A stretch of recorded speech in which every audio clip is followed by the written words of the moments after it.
Liz Peek on the line. To be clear, James Comey said yesterday, this is not to suggest that in similar circumstances, a person who engaged in this activity would face no consequences, he said after announcing that the FBI is not recommending criminal charges. To the contrary, Comey says, those individuals are often subject to security or administrative sanctions. But that is not what we are deciding now. What the hell does that mean? To sort it out, I got 7.5 minutes. Liz Peek, you can follow her at Liz Peek on Twitter. You can read Liz Peek, financialtimes.com. Liz, we had to have you on today. You got 7 minutes. What's your take?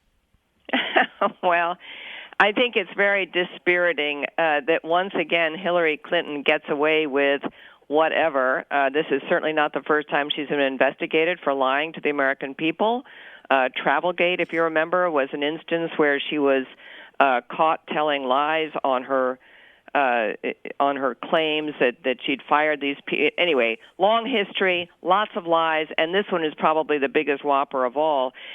My take is that James Comey, who I believe to be a pretty straight guy who heads the FBI, basically sort of took his cue from John Roberts, Chief Justice of the Supreme Court, who, when he ruled on Obamacare, basically didn't want to completely upend the economy and cause enormous political turmoil, et cetera. And I think Comey did a pretty good job of basically laying out for Americans just how careless and reckless and untrustworthy Hillary Clinton is, while at the same time avoiding an indictment which would have had really sort of massive political repercussions, and really who knows how it would have played out. If he legitimately felt like they did not have a good case to bring, and I think a lot of people are second-guessing that today, it's probably best that this is exactly the outcome. Voters know that she lied.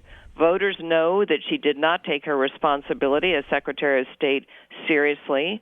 Voters know that the Clintons get away with everything. And I think, look, if this doesn't dissuade people who want to vote for Hillary Clinton, truly nothing will. And I suspect there's a pretty good core of Hillary Clinton supporters who are there for the long haul. It would not even have mattered had she been indicted, although that might have brought the possibility of a change of candidate. But, you know, some people were speculating that even if she were indicted, she would run and that she might win. So it's up to the people of the United States to decide whether she deserves to be president. And I have to tell you, John, on the basis of so many incidents in Hillary Clinton's life, I cannot tolerate that idea.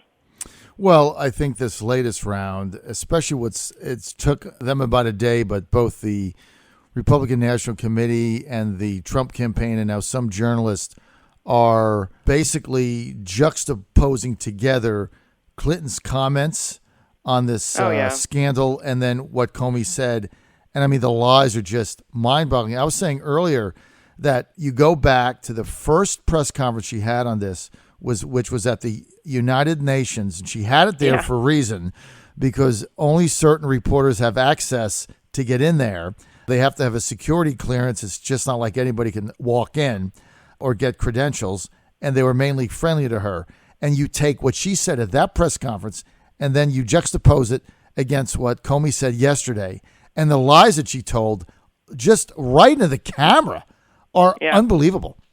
Which I think gives most people pause, right? In other words, someone who you would think can lie with such abandon and such authority. I mean, let's face it, she was very convincing in her explanation that this was just a convenience and a simpler method of handling her own communications. And as Comey pointed out, there were numerous changes in the personal server. Don't forget the fellow who set up her server pleaded the fifth when he was questioned 2 weeks ago 125 times.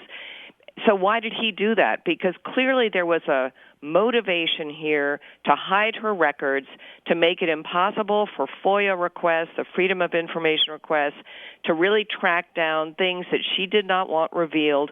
I think what's interesting, and I have not heard anybody mention this, and I don't have the answer for it, is whatever happened to the investigation into the Clinton Foundation, because that presumably was one of the reasons, and I think the FBI acknowledged that they were looking into emails that might or might not uncover wrongdoing, that is to say, basically pay-to-play activities on the part of both Hillary and Bill Clinton while she was Secretary of State through the Clinton Foundation.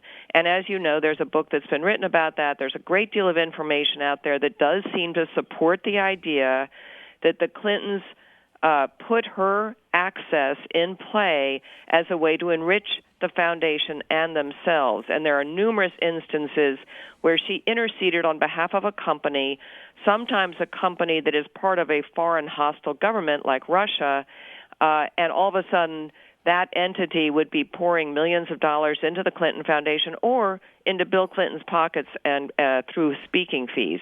That has never been resolved, and I've not heard anybody talk about it. Comey didn't mention it. I don't know if there is still someone looking into those charges or not. But honestly, voters need to wake up to this stuff because it is really appalling. And I've talked to all kinds of people. It's not just Republicans who are pretty dismayed by all of this. I think everyone should be dismayed at the idea that someone so corrupt could be elected president of this country. Well, if we continue to let people lie to us over and over and over and put them in supreme power, if you go down the same path, you end up in the same place. I was disappointed yesterday. I thought Comey should have referred this whole thing to a grand jury, let a jury of her peers decide if they had enough evidence for an indictment. I thought that's where it was headed. But I am out of time. I want to thank Liz Peek for wrapping things up today, waxing eloquent as always. Now, you can read Liz Peek. You can go to financialtimes.com, or you can do what I do. Sign up for her Twitter. Follow her on Twitter at Liz Peek, LizPeek. Thanks for being with us, Liz. Thanks for being my cleanup hitter today. Thanks, John. Always fun talking to you. Take care.